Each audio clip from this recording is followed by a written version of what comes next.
Have you ever noticed how certain people seem to attract wealth effortlessly, while others dedicate their entire existence to trying and never get anywhere? It's almost an injustice, or a marvel. I myself have witnessed highly educated, skilled, and disciplined individuals trapped in a cycle of disappointment, living paycheck to paycheck, asking themselves, what more do I need to do? Yet, what if I told you that the solution isn't out there, it's within you?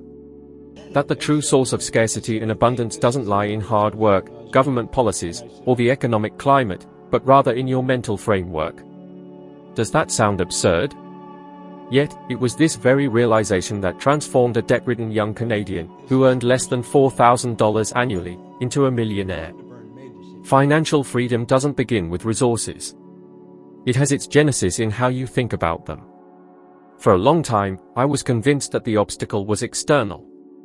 The economy, the government, employers, luck, there was always a tangible factor to explain my lack of success. I would rationalize, if I had a more advantageous occupation, if the country were in a better situation, if I had been born into a different family. And that's how I spent years trapped in the delusion that my existence was shaped by outside forces. However, at a certain moment, everything began to change. I realized something trivial, yet profoundly unsettling. Nothing outside would change until I changed within. My psyche was the real battlefield. The external world was merely a mirror of what I carried inside. Reflect for a moment. How many times have you known precisely what to do, save money, invest capital, study harder, change careers, and yet didn't do it? How many times have you sworn to yourself it would be different, but ended up reverting to old habits? This is not inertia. It is not a lack of intelligence. It is the imperceptible power of your mental coding, that framework of beliefs that silently governs more than 90% of your daily choices. The issue was never knowing. The issue is programming. You can devour every finance book on the planet, watch every inspirational video, but if your subconscious is programmed for scarcity, you will continue to attract scarcity, even if, logically, you desire wealth. I felt this firsthand. I worked intensely, strived, put in extra hours, and yet my bank balance remained negative. It was like running on a treadmill, a lot of activity, but no progress. I felt disillusioned, exhausted, with the perception of being trapped in an endless loop. And the most peculiar thing is that I knew individuals who seemed to do much less and yet prospered with ease. They didn't have more university degrees than me, weren't more astute. The disparity resided in the way they thought, in their intrinsic connection with financial resources. Money is merely a type of energy. It flows where there is openness, where there is receptivity, where a mindset of receiving exists. When you believe, at your core, that money is hard to come by, that you have to suffer to get it, or that it is limited, you erect an energetic wall that pushes it away. And no matter how much you strive, this barrier remains active until you change your conviction. It's like trying to attract opulence while your frequency is tuned to scarcity. It is impossible to catch the sound of abundance if your internal receiver is still configured for fear. I vividly remember the moment this revelation hit me. I was sitting alone, after a day of exhausting toil, and thought, how is it possible that I know so much and yet materialize so little of what I understand? The answer struck me like a bolt, because I didn't hold the belief. I had absorbed precepts about wealth, but, deep down, the image I held of myself was that of an ordinary, limited, unlucky individual, without prospects. And as long as that was my self-image, nothing could be different. The world doesn't give us what we want, it gives us what we believe we are. The mind is like a mirror. If the inner reflection is one of scarcity, the outer will manifest scarcity. And the most notable thing is that this conditioning is established long before you perceive it. Phrases learned in early childhood like, money doesn't grow on trees, the wealthy are selfish, you have to sweat a lot to achieve success, lodge themselves in the subconscious and transform into tacit rules. They begin to govern your choices, your behaviors, your resistance to success. You may even covet wealth, but if deep down a voice whispers, this isn't for me, guess which directive your brain will follow. The truth is that no one taught you to think prosperously. The educational system instilled obedience, not creation. The system trained you to seek security, not autonomy. And for this reason, most people spend their entire lives trying to survive, instead of thriving. They toil hard, save, pay bills, wait for the end of the week, and call that living. But authentic life begins when you understand that money isn't the goal, it's the outcome of who you are internally. I began to observe myself. I realized that every time I uttered, "I can't afford that," I wasn't describing a financial circumstance, but rather solidifying an identity. Every time you say, "I can't," your brain assimilates it as an instruction, not an observation. It accepts it as true and acts accordingly. That's why I stopped saying, "I can't," and started asking, "How can I?" This tiny shift opened up portals whose existence I hadn't even suspected. The mind accepts the direction it's given. If you limit yourself, it limits itself. If you expand, it expands. Consider now how many times you sabotaged an opportunity out of apprehension. Fear of failure, fear of being overlooked, fear of appearing too bold. This fear is the old programming seeking to protect you. It persuades you that it's safer to remain small. However, the cost of safety is mediocrity. And the most paradoxical thing is that fear never truly dissipates. You only overcome it when you decide to act even in its presence. A mental paradigm shift isn't about eradicating fear, but about choosing a new path even with its persistence. Everything transforms when you understand that resources don't stem from physical effort, but from mental resonance. When you think like a wealthy individual, behave like a wealthy individual, and feel like a wealthy individual, the cosmos begins to reorder itself to match this newly acquired identity. It's like fitting the pieces of a puzzle together. The entire landscape changes because you've altered the fundamental representation. True economic freedom isn't found in a job, nor in an investment, nor in a financial institution. It begins the moment you decide to reconfigure your psyche to believe that you are deserving, capable, and worthy of abundance. And, believe me, this surpasses the power of any financial training. Because when the mind changes, everything changes. The external environment is merely a reverberation of your internal frequency. If you yearn to transform your economic condition, start with the reflection. Ask yourself, frankly, what do I truly believe about money? The answer to that question is the precise point where your transformation begins. Upon discovering the power of repetition, everything began to change. Previously, I lived entangled in a cycle of trial and error. I would read a book, feel motivated for a few days, try to implement something new, and then quickly give up. The inspiration would fade, and the pre-existing pattern would return with full force. It was then that I understood, what transforms the psyche isn't the effect of a single concept, but the repetition of that concept until it becomes ingrained in your being. The brain doesn't assimilate through the power of an epiphany, but through the persistence of a new configuration. And that's exactly what I did. I started listening daily to Earl Nightingale's recordings, particularly The Strangest Secret. I listened to them in the morning, afternoon, and evening. In my car, at my home, during air travel. I listened until I assimilated every word, until I felt those sentences were already integrated into my own way of thinking. I wasn't merely listening, I was rewriting my psychic code. Initially, it felt peculiar, almost forced, as if I were trying to convince myself of something that wasn't factual. But that's when I realized the crucial point: the subconscious doesn't differentiate between what's true and what's imagined, it merely reacts to what is reiterated with emotional charge. Over time, these pronouncements began to sound intrinsic. Phrases like, "You become what you think about most of the time," ceased to be speculation and transformed into vivid existence within me. I began to think differently, express myself differently, act differently. And the world reacted. New conceptions began to emerge, opportunities that were previously invisible to me became apparent.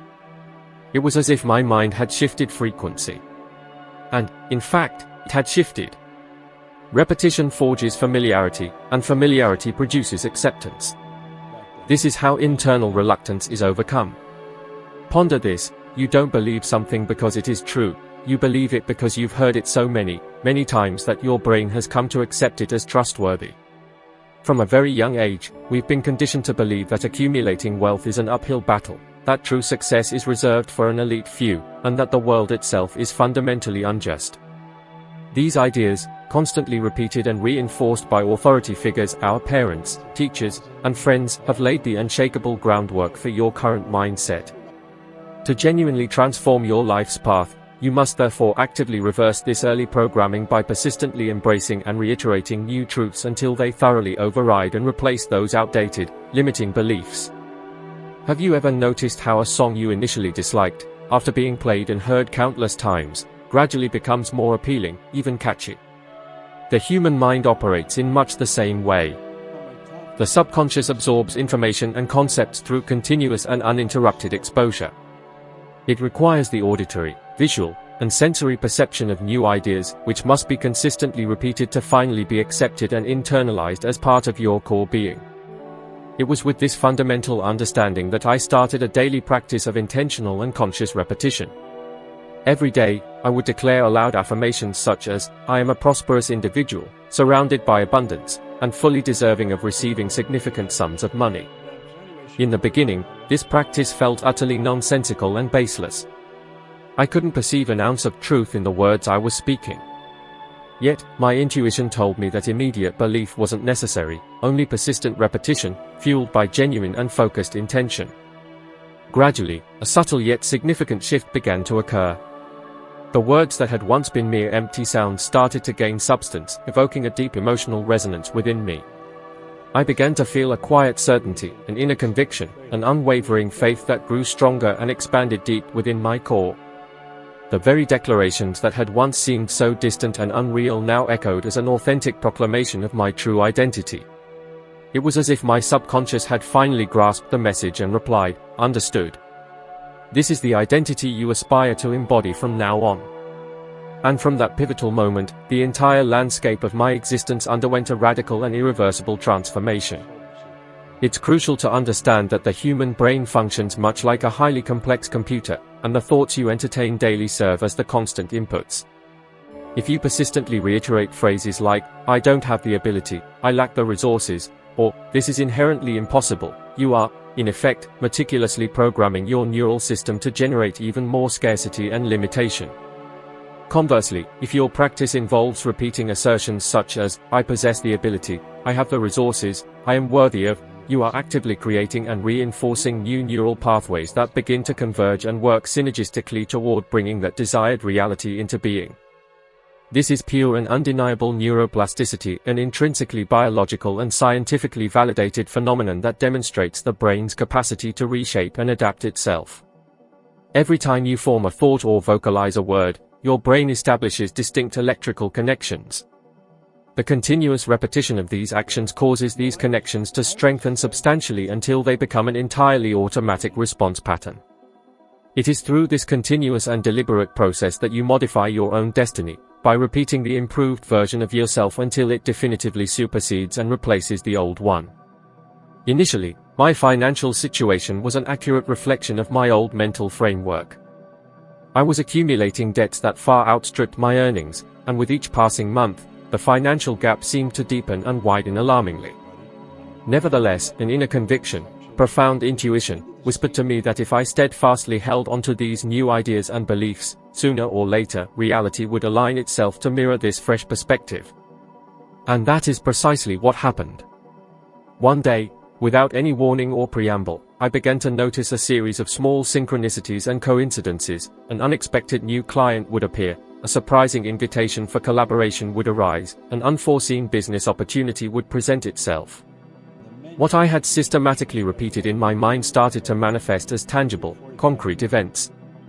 I realized that the practice of repetition not only shapes belief but also generates a magnetic field of mental attraction, which, in turn, draws in circumstances and events that are perfectly compatible with what you consistently keep at the forefront of your attention and mental focus. Many people hold the mistaken belief that changing one's life simply requires willpower. However, that premise isn't inherently true. Willpower, by its very nature, is a finite and limited resource that quickly runs out.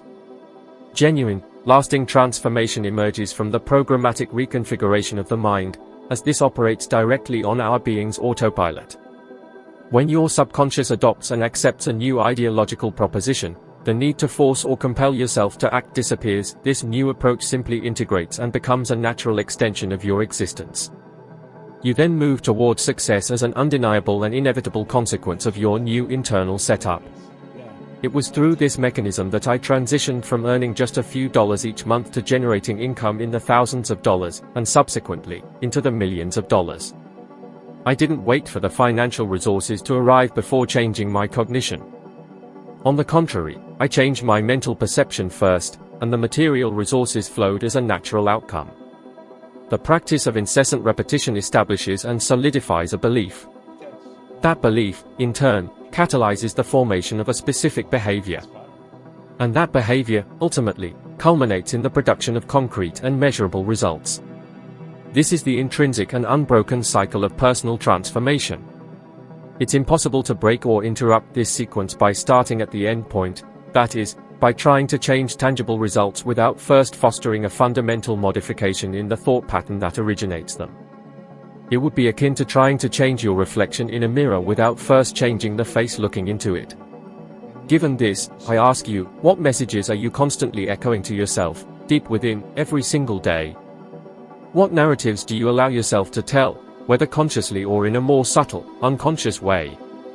Because, whether you perceive the depth of this dynamic or not, you are, in fact, engaged in a continuous process of reprogramming your own being with every word you utter, with every idea you choose to embrace and internalize.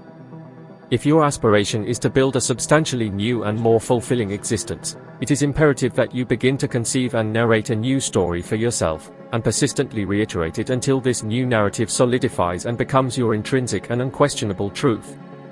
It was precisely this methodology that freed me from the bonds of scarcity and firmly placed me on the path to abundance. I didn't need a stroke of luck, but rather unwavering consistency and fierce discipline. Systematic and dedicated repetition was the instrument that molded me into the individual I am today. For a considerable portion of my life, I held the belief that the ultimate secret to success lay in working harder than anyone else.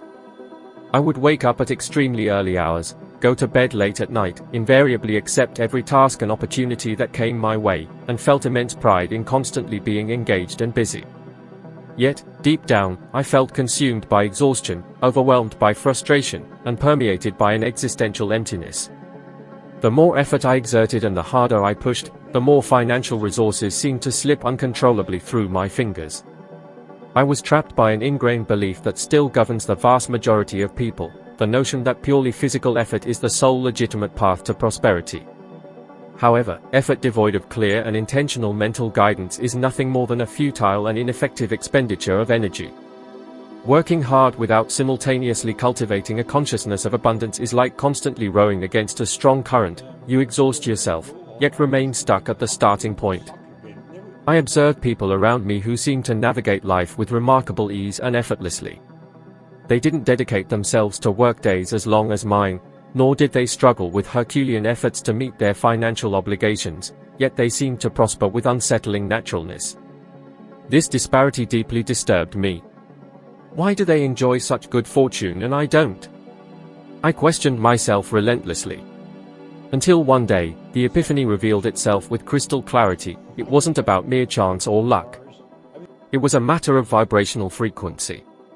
These individuals were intrinsically harmonized, in their mental state, with the frequency of abundance, while I still wavered and vibrated on the wavelength of scarcity. They didn't feel burdened by guilt when accumulating wealth, nor did they harbor paralyzing fears of experiencing losses, and as a result, monetary flow converged to them fluidly and unimpeded. I, conversely, lived in a state of continuous tension, worried about guarding every penny, in an incessant attempt to exert control over life's unpredictable course. The problem lies in the fact that society inculcates in us, from the earliest years of life, the notion that the intrinsic value of things is tied to sacrifice and deprivation. We are meticulously programmed to assimilate the belief that money obtained without effort is morally reprehensible, and that only those who toil and suffer to acquire it are worthy of possessing it. How many times have you heard someone utter the phrase, "Whoever accumulates wealth quickly must be involved in illicit or morally questionable conduct"? This conception takes root so deeply in our psyche that, even at a subconscious level, you begin to associate arduous effort with virtue and contradictorily, the outcome of prosperity with guilt. The mind devises a distorted and dangerous equation: the greater my suffering, the higher my dignity to receive. However, the cosmos, in its majestic intelligence, does not operate based on criteria of moral merit or reward for sacrifices, but rather responds directly to the vibrational frequency you emanate. When you find yourself on a vibrational wavelength aligned with sacrifice and renunciation, what kind of reality do you consequently attract into your existence? Undoubtedly, more situations that demand sacrifice and deprivation. When your vibration resonates with scarcity and lack, what is the universe's response in return? More scarcity and lack. Everything you experience and project with emotional intensity tends to replicate and expand in your reality. And this was precisely the experience I underwent. I was firmly convinced that I needed to work more hours to earn greater income, and the universe, in response, granted me more work opportunities. The paradox, however, is that financial resources did not experience a proportional increase, only my exhaustion and weariness intensified. It was at that moment that the perception became clear: the essence does not lie in the quantity of actions you perform, but rather in the depth of your energetic and intentional alignment with the actions you undertake. The attitude of dedicating oneself to a considerable volume of work and, conversely, yielding meager results, is the undeniable reflection of a mind in disharmony and misalignment. And the opposite postulate also holds true. When you manage to access and harmonize with your authentic inner flow, when you dedicate yourself to activities that intrinsically resonate with your vital energy and existential purpose, the outcome of your actions multiplies exponentially with a notable reduction in effort expended. This is precisely what happened when I embarked on my venture in the cleaning services industry. I didn't possess in-depth knowledge of business management, nor did I hold academic degrees or certifications in the field, but my mind was fully attuned and imbued with the conviction of success. I firmly believed I was capable of prospering, and this unwavering belief opened pathways and opportunities that hard work alone would never have been able to forge. In a period of less than 1 year, I had already generated revenue exceeding $100,000. I learned, through empirical experiences, that the fundamental essence for building wealth lies in the practice of smart work, and not in incessant and exhaustive toil devoid of direction. And the genesis of smart work is found within the mind. It springs from clarity and intentional precision. Most individuals do not possess a clearly delineated objective, but rather a vague and imprecise desire to improve their quality of life. However, devoid of a specific direction, all energy is dissipated unfruitfully. Imagine, for example, a dispersed beam of sunlight. It produces a soft and diffuse heat. Now, imagine that same beam of sunlight concentrated and directed through a converging lens. It has the capacity to ignite. The crucial discrepancy lies in focus. Directed mental concentration has the power to transmute energy into tangible and significant results. At the present moment, observing the behaviors and patterns of people around me, I can identify the same model that, at some point in my own history, entrapped me. They are perpetually busy, yet they rarely prove to be effectively productive. They undertake a myriad of activities simultaneously, but none of these actions genuinely brings them closer to what they truly desire for their lives. They dedicate themselves to work solely for the purpose of subsistence, and not with the intention of creating and innovating. And living under this perspective is comparable to erecting a vast structure upon a foundation of quicksand. The structure may be imposing and grand, but it lacks a solid and resilient base. Authentic and transformative power resides in action permeated by purpose, in the integral alignment between thought, motion, and execution, directing all these elements towards a single and coherent aim. The mind, in its primacy, must assume leadership over the body, and not the other way around. If the body operates and acts devoid of a guiding consciousness, the outcome invariably manifests as excessive effort without any tangible progress. When the mind exercises its leadership, the body follows with remarkable fluidity and ease, executing tasks with less resistance. This does not suggest, by any means, that you should cease your work activities, but rather that it is fundamental to alter the quality of the energy you invest while dedicating yourself to work. A gardener can, for example, sow their seeds with an unfavorable disposition and harvest a meager yield, or they can plant with unwavering faith and, conversely, reap an abundant harvest. The physical action of sowing remains identical, but the internal vibration and underlying intention radically transformed the final outcome. I perceived, with crystal clarity, that the moment I began to act with profound joy, unwavering confidence, and a well-defined purpose, events and circumstances flowed in an intrinsically natural and harmonious manner. What once seemed an insurmountable obstacle became uncomplicated and accessible. Barriers that appeared impassable opened unexpectedly. It was as if the universe itself, in its wisdom, communicated to me, "Now you have understood the essence." Because the universe, in its fundamental dynamics, does not grant rewards based on the intensity of expended physical effort, but rather responds directly to the emotional energy that is emitted and projected. The most potent force you can radiate is that of certainty. Certainty is not arrogance, but an intimate and discreet belief. It is the feeling that success is guaranteed, even without evidence. This is the vibration of true achievers. They do not toil to obtain, but because they feel deserving.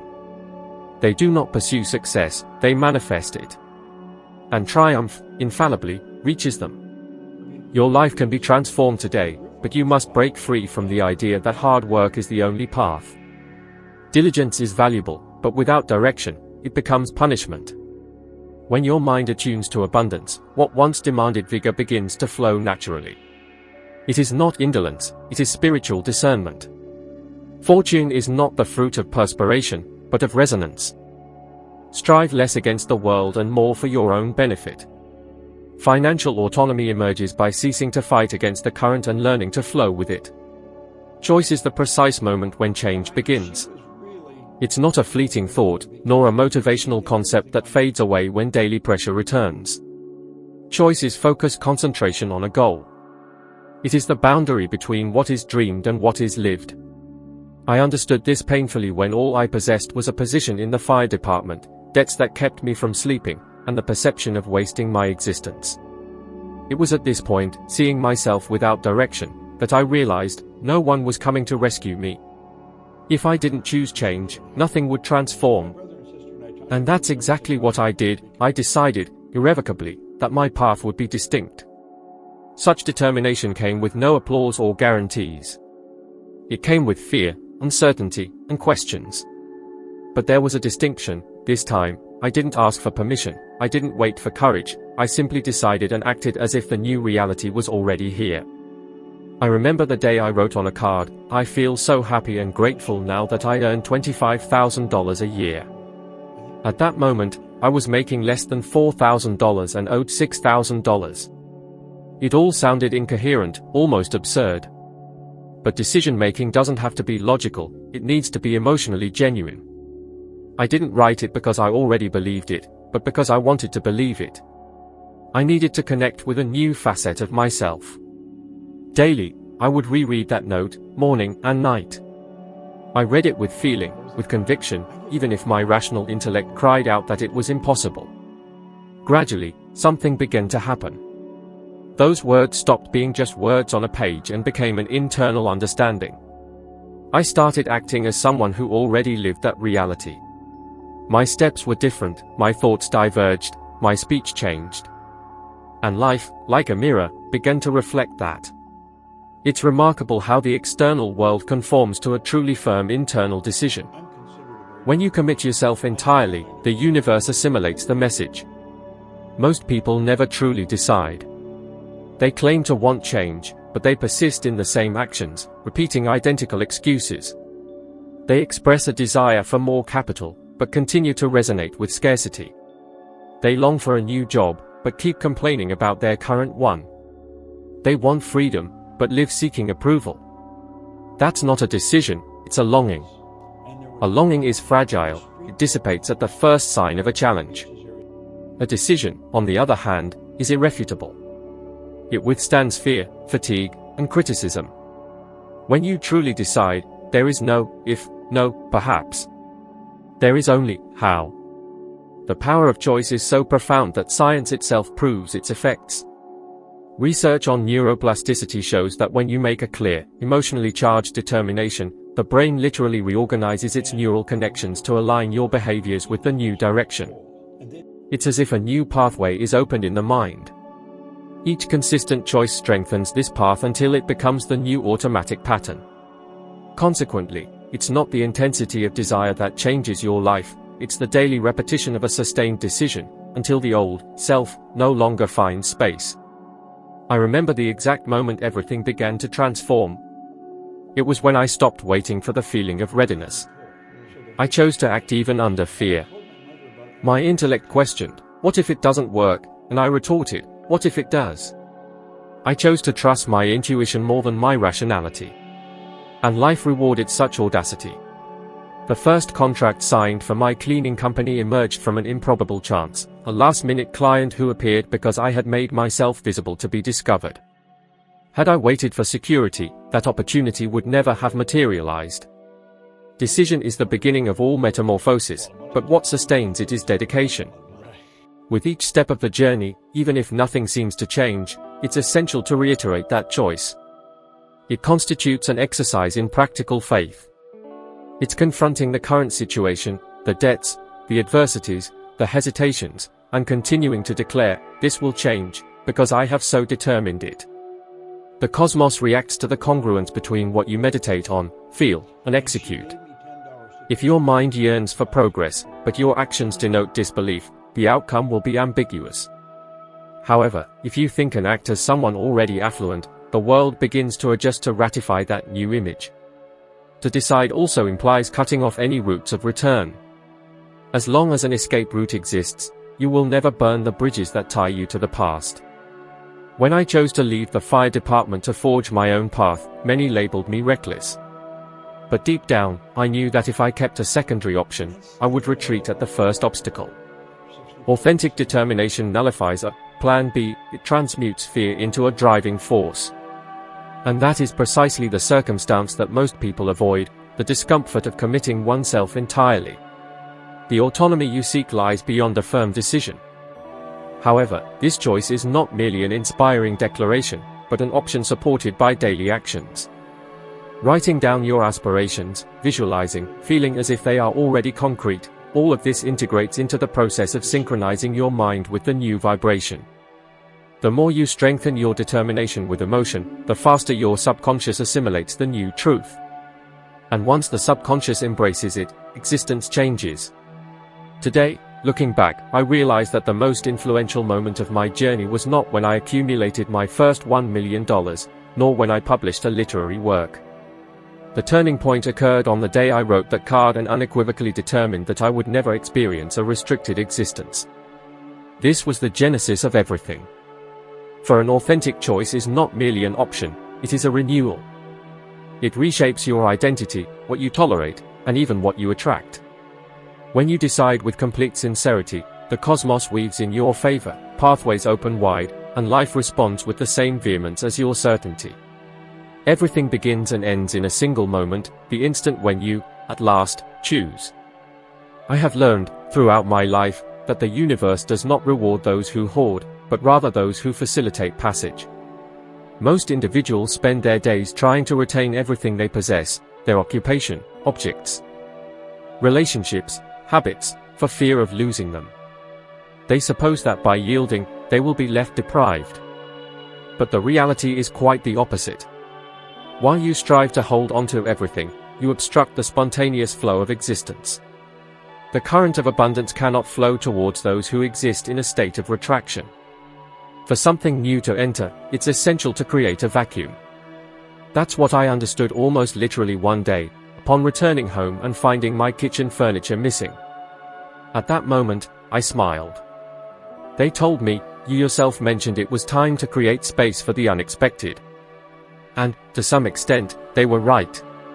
Life was revealing to me, through a material event, the reverberation of a spiritual certainty. What you hold onto out of fear is precisely what hinders your development. It's comparable to trying to fill a vessel that is already full. The new only emerges when the obsolete is released. When I began to apply this postulate deliberately, I realized how trapped I was.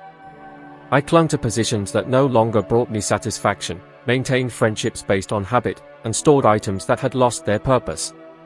All of this kept me in a state of energetic stagnation. Have you ever experienced the feeling of being enclosed in a pattern that seems immutable, even with your dedication? This perception stems from a lack of space. Your psyche and your core are too full for the future to emerge.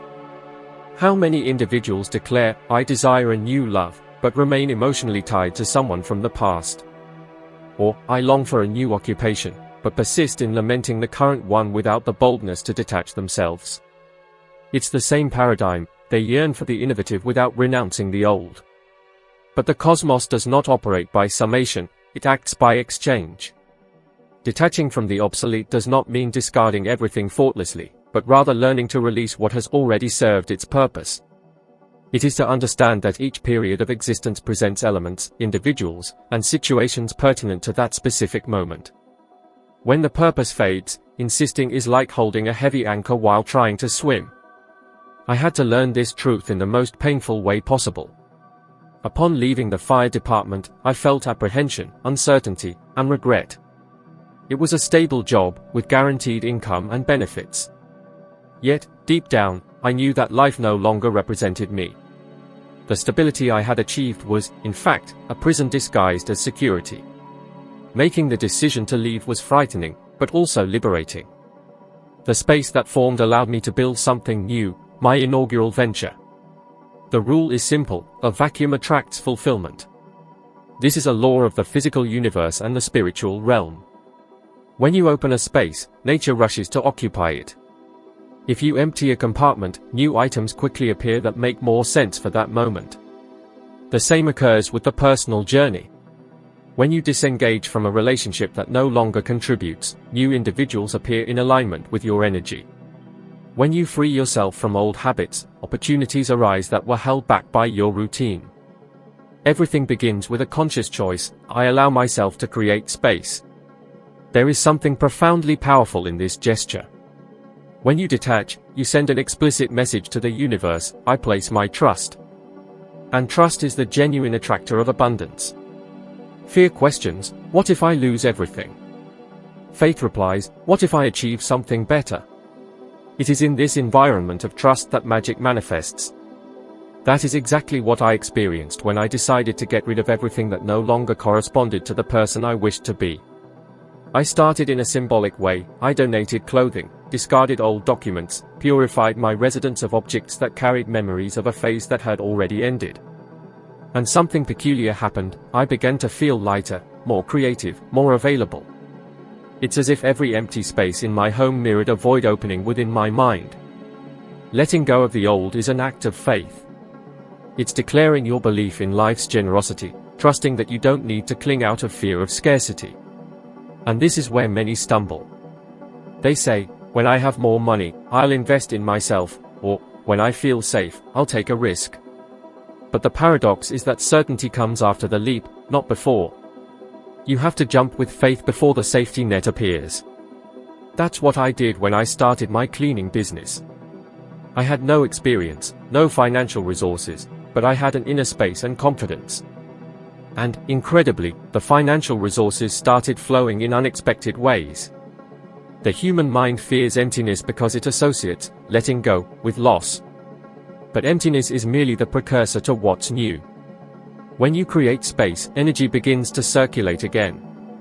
And money, like all forms of energy, needs movement.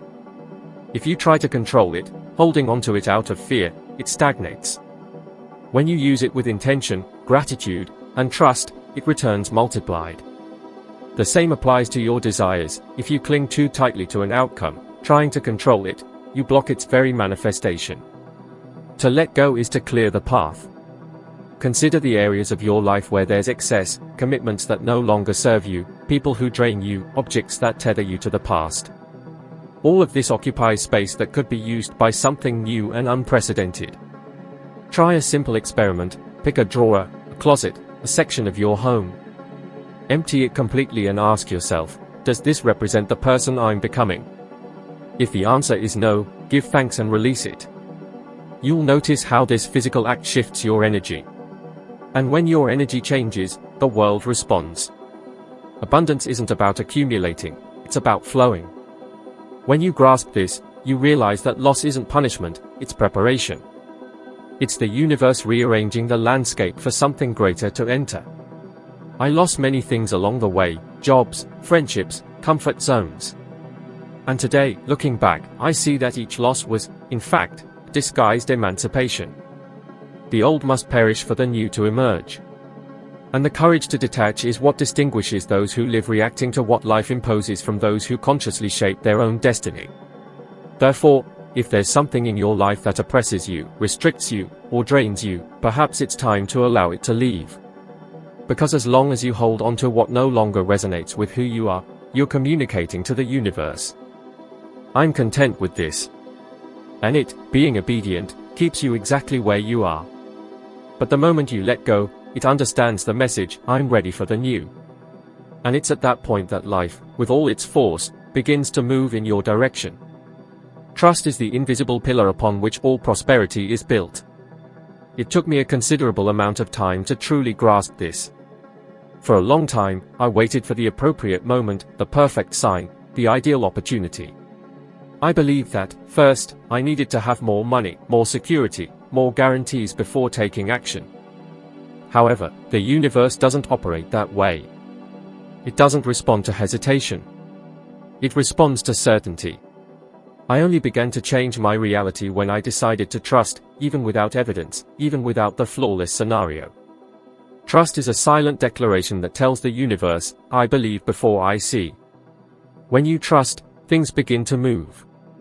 It's as if the puzzle pieces finally fall into place. I remember how many times I let opportunities slip away because I was trying to control everything.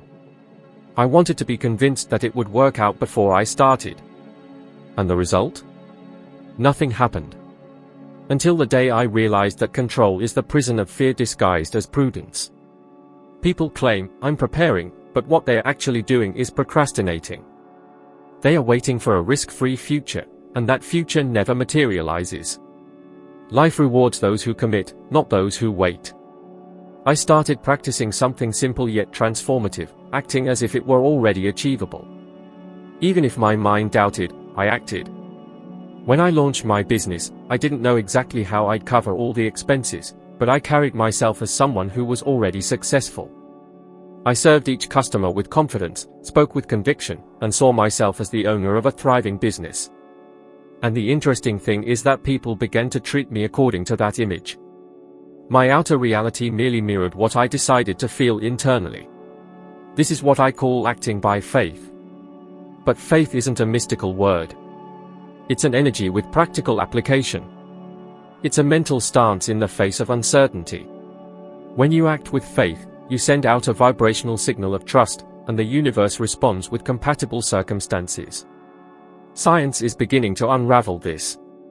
Psychological studies demonstrate that the brain doesn't distinguish between a real experience and a vividly imagined one. When you visualize with emotion and believe, your body begins to react as if it were already true. And this internal state changes everything, your voice, your posture, your decisions. Confidence alters your biology, and biology alters outcomes. It was at this point in my journey that I realized how much confidence attracts fulfillment. And for this reason, I invite you, now, to make a small pact with me. If, up until this moment, something within you has resonated, if some part of you has felt that this is the time to change, then prove it to yourself. Subscribe to this channel and click like. Not for me, but for you. Make this a symbolic act of commitment, a gesture that says, I choose to trust. Because when you undertake a physical action to confirm an internal decision, you establish a link between thought and reality. This is the beginning of manifestation. Confidence is the fuel that converts ideas into results. Without it, fear takes control and directs your life. And fear is cunning, it will give you impeccable reasons not to try. It will tell you it's too early, that you're not ready, that you might lose what you already possess. And each time you listen to it, your energy drains away. Hesitation drains creative power.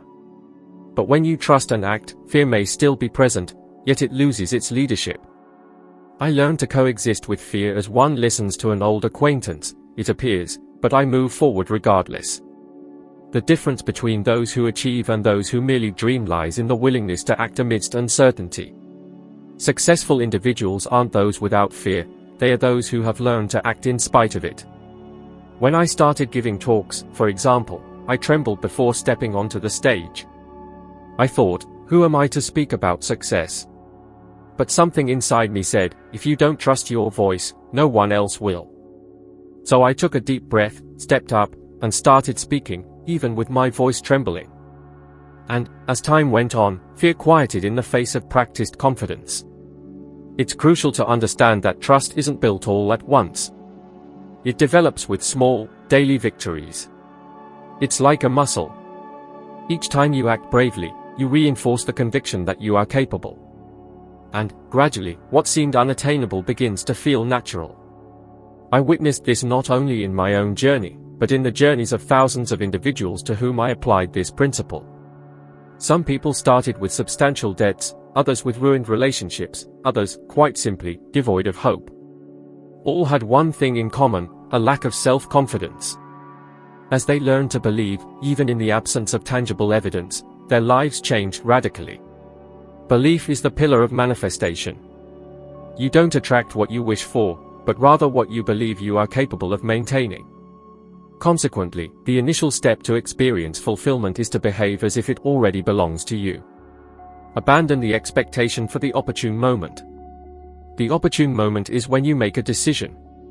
Abundance doesn't present itself to those who hesitate, it reveals itself to those who declare, I place my faith.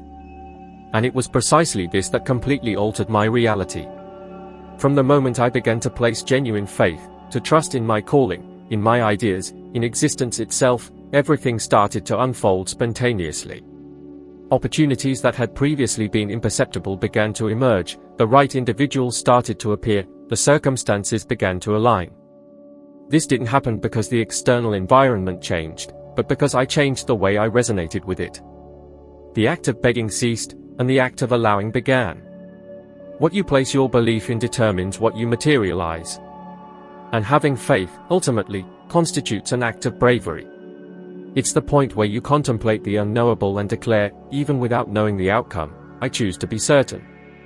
And by proceeding in this manner, something remarkable begins to manifest. The elements align, the pathways open wide, and life responds with the same intensity as your conviction. For certainty is the communication the cosmos understands. And when you express yourself in that dialect, fulfillment has no alternative, it comes toward you. Financial freedom begins with a straightforward, yet high-impact resolution, I refuse to exist below my capabilities. When this deliberation emanates from within you, a shift occurs in your energetic spectrum. It's as if the cosmos itself pauses for a fraction of a second, just to reorder what surrounds you. From this point on, the gates that once seemed sealed begin to swing open, not through external intervention to unlock them, but because their resonance no longer aligns with deprivation. Everything begins the moment you sincerely decide that you will never again consent to a restricted existence. This deliberation is not merely a pleasant thought, nor an inspiring maxim that is adopted and then forgotten. It constitutes a dividing line between your past identity and your future self. And the intriguing aspect is that, initially, you might not even place complete faith in it. I, for one, did not. I remember clearly the day I obtained a small card and wrote, I am so happy and grateful to earn $25,000 annually. At that time, I was immersed in debt. My income in 1 year did not reach the sum of $4,000, and my debt exceeded that amount. As I penned that proposition, a part of me smiled, another part harbored uncertainties, but something deep inside me, however faint, perceived a glimmer of potential. My mentor had more conviction in me than I did in myself.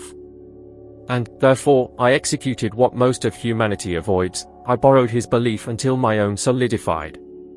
It was this borrowed conviction that sowed within me the embryo of metamorphosis. I did not await instant outcomes, but I committed myself to daily execution. I recited the sentence every morning and before bed. I reiterated it in thought as I walked, worked, and drove. I was gradually redesigning the paradigm that had governed my existence. Over time, I observed that the psyche initially offers resistance. It tries to persuade you that it is useless, that you are deluding yourself. However, if you persist, the pre-existing model begins to yield. The old persona, that of the deprived, the anxious, the one content with the minimum, begins to fade away. And then your new self emerges, secure, serene, receptive to opportunities that were always present, but which you were unable to discern. The resolution to change does not represent a fleeting flash of motivation, it is an unspoken commitment to your future. Many individuals await the ideal moment to undertake a change, when they possess greater monetary resources, more temporal availability, or more support. However, the ideal moment never materializes. It is forged the instant you decide to act, even in the face of fear, even in the absence of evidence. The authentic choice is one that disregards external conditions. It is the one that springs from your refusal to remain in a diminished state. When you resolve that you will not turn back, the vibrational force surrounding you restructures itself. New individuals emerge, concepts appear, possibilities unfold. You begin to act in a distinct manner, to reason differently. It is almost as if the universe proclaims, now you've uncovered the dynamic. Most of humanity yearns to observe in order to then believe. However, the secret lies in believing in order to then observe. You do not need to understand the way in which everything will unfold. The how is the universe's job. Your function is to determine the what and the why. Define what you desire and the reason for its importance. The rest harmonizes. When I wrote that note, I had no notion of how I would transition from $4,000 to $25,000 annually. Nevertheless, that was irrelevant. I had sown a new conviction deep within me. And when conviction changes, behavior changes. And when behavior changes, the outcome, inevitably, transforms. After a few months, opportunities began to emerge. I was called for work activities whose existence I had not even known previously. Individuals started to refer me, and my self-confidence expanded. Every small income was evidence that the resolution had been embraced. With the passing of time, that amount which seemed like a utopia became tangible. Subsequently, 25,000 turned into 100,000, and, later, 100,000 transformed into 1 million. However, the most crucial element was not the money, but rather the feeling of mastery, of autonomy, of inner steadfastness. When you decide with authenticity, uncertainty falls silent. And this does not occur because everything has become uncomplicated, but because you have ceased to waver. Prosperous individuals are not those who never feel indecision, but rather those who have determined that, even with questions, they will proceed. And there is a remarkable vibrational power in those who decide. This force is attractive. It pulls. It generates progress. The initial movement is invariably internal. It is the point at which you examine your existence and declare, enough. I deserve more. I am more. From that instant, every thought, every choice, every word harmonizes with this renewed identity. You begin to act as a being who is already unburdened, and it is precisely this behavior that engenders autonomy. The deliberation is not merely cognitive, it is resonant. By deciding, you alter your frequency, and reality responds to this new pulsation. Have you ever noticed that, when you intensely desire something, the universe acts in surprising ways? This occurs because decision is an indication of clarity. And clarity is the language of manifestation. The universe does not react to indecision, but to conviction. When you declare with your whole being, I long for this, and proceed as if it were already inevitable, the path progressively unfolds. Financial autonomy begins when you resolve to stop bargaining with scarcity. When you stop saying, someday, and start declaring, right now. When you understand that the only validation needed is your own. Authentic deliberation is a rupture, a definitive cut with everything that no longer serves you. And it is at that moment that the universe, like a faithful mirror, grants you everything that is in accordance with the new facet of who you have chosen to become. To decide is to originate. And every origin is born within you. Fear is the gatekeeper separating who you are from who you can become. It disguises itself under the guise of coherence, caution, common sense, but the reality is that fear is merely the old pattern trying to keep you in your comfort zone. When I began to transform my existence, fear was my most faithful partner. It was present when I left the fire department, when I decided to establish my initial cleaning organization, when I invested fully in something that, logically, made no sense. I trembled, and yet I pressed on. For I learned that fear isn't an indication to stop, but rather a sign that you're on the right path. The psyche will always try to protect you, and it does so by keeping you in what is familiar. The issue is that what is familiar isn't always what brings you contentment. How many times have you caught yourself saying, "I know I could do more, but what if something goes wrong?" That "what if" represents the imperceptible anchor that prevents you from sailing towards the life you truly desire. Fear is merely a phantom forged by the mind to avoid the unknown. It's not a barrier, but a fog. When you take a step towards it, you realize there was no substance there at all. I recall an occasion, in the early stages of my professional journey, when I was called to speak before hundreds of people. I had never done such a thing. My heart pounded, my palms sweated, and my mind screamed for escape. Everything in my being asserted, "You are not capable." But something deep inside whispered, "If you shy away now, you will continue to flee for the rest of your life." So, I ascended the platform, even while trembling. The words flowed, the audience responded, and in that moment I understood that fear was merely a test. It was asking, "Do you really want this?" Fear is a messenger. It appears whenever you're close to overcoming your own barriers. It's evidence that you're moving towards improvement. Most assume that bravery is the absence of fear. However, bravery consists of proceeding despite it. It is facing fear head-on and proclaiming, "I am aware of your presence, but I will not let you control me." Upon assimilating this truth, fear transforms into a driving force. It stops being an obstacle and becomes a guide. If something causes you apprehension, it is probable that it holds the capacity to alter your existence. The intellect opposes the unprecedented because the unprecedented is unpredictable, and the ego abhors unpredictability. However, it is precisely in this realm of the unexplored that extraordinary feats are realized. That's where opportunities, connections, and insights reside that can lead you to emancipation. Reflect on the countless opportunities you have already wasted out of fear of seeming foolish, of being rejected, of failing. How many gates have you left unopened by ignoring what was on the other side? And what if, by chance, precisely behind that gate was the existence you always yearned for? The distinction between those who live under the yoke of fear and those who live with intention is simple. Both experience fear, but only one decides to proceed regardless of it. The first occasion I obtained substantial financial resources, exceeding my most audacious expectations, occurred immediately after a choice that infused me with great fear. I abandoned the stability of a consistent income and invested fully in my own abilities. It seemed devoid of logic, bordering on insanity, but an inner realization whispered, "You are destined for something greater."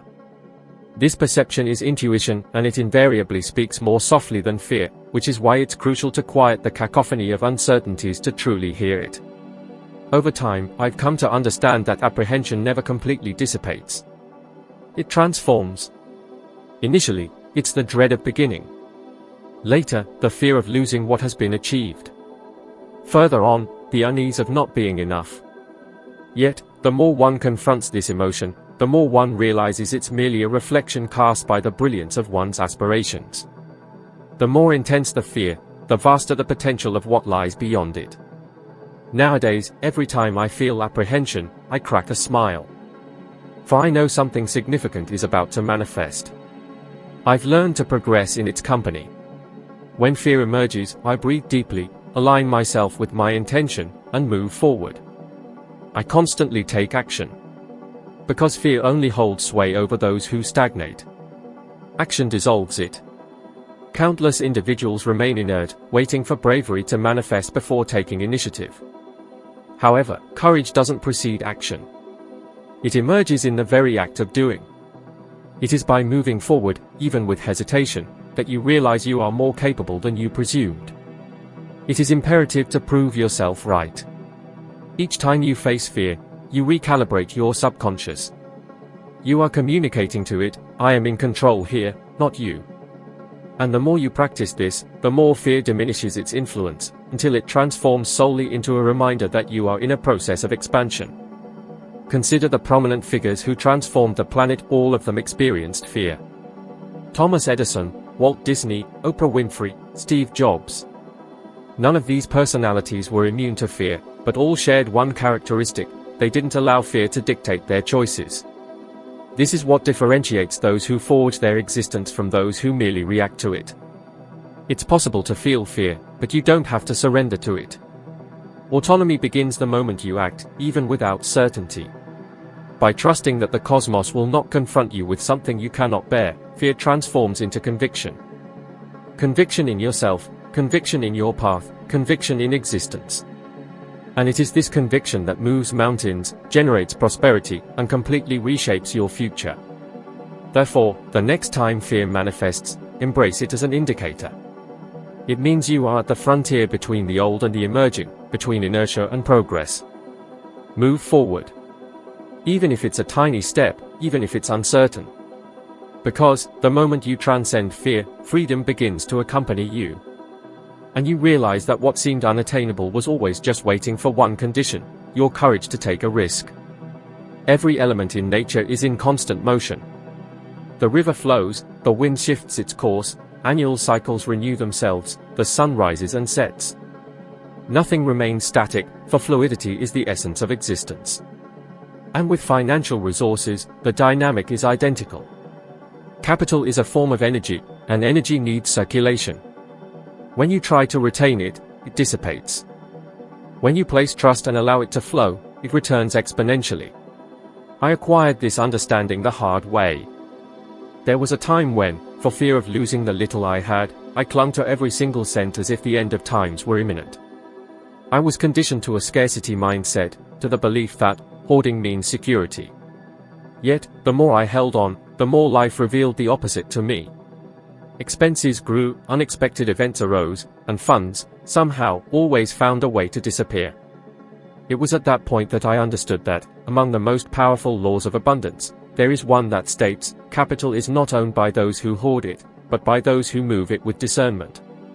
Truly prosperous individuals do not amass wealth out of apprehension, they drive financial circulation. They invest, share, give, amplify.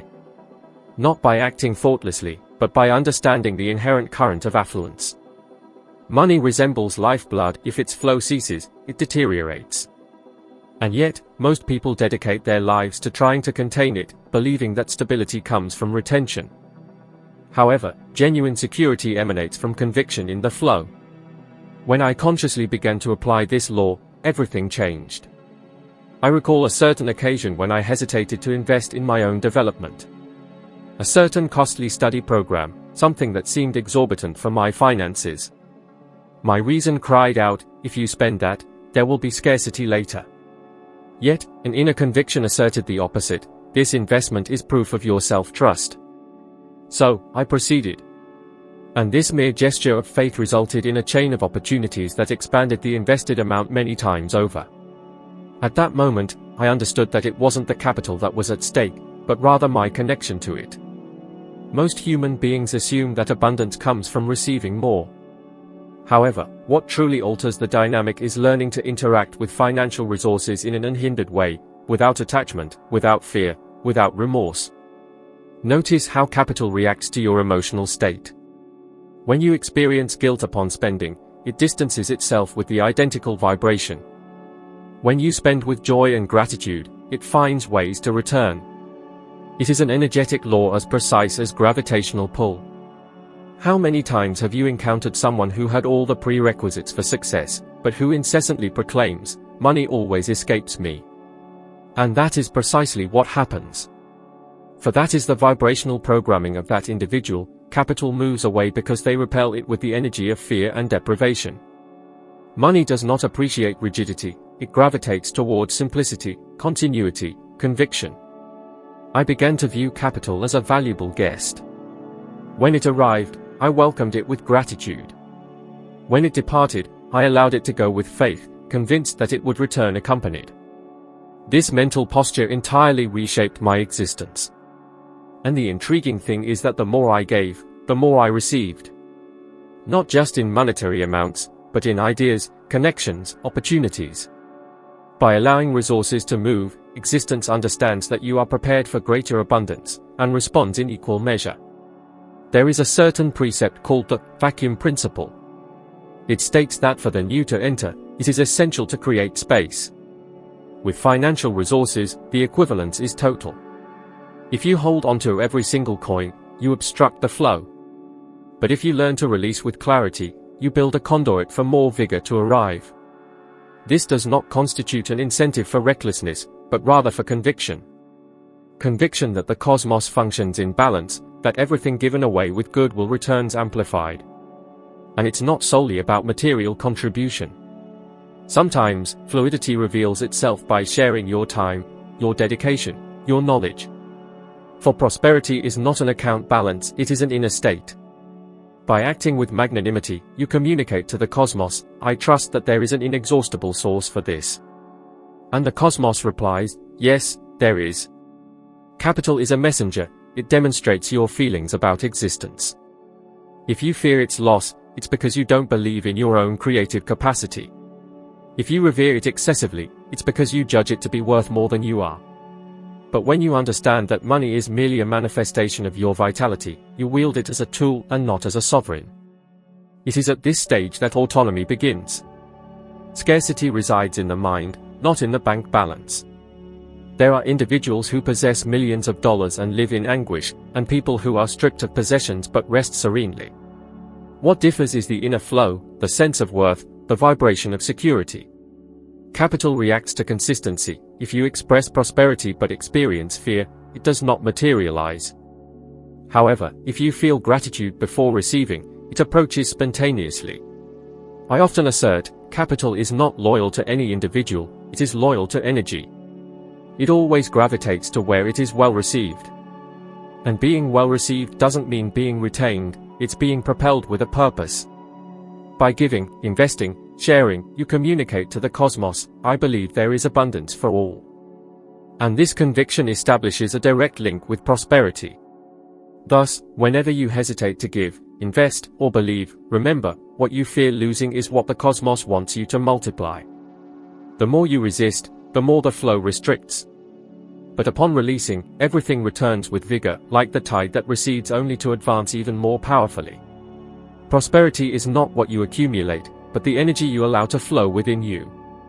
And upon understanding this, capital ceases to be an obstacle and becomes an ally.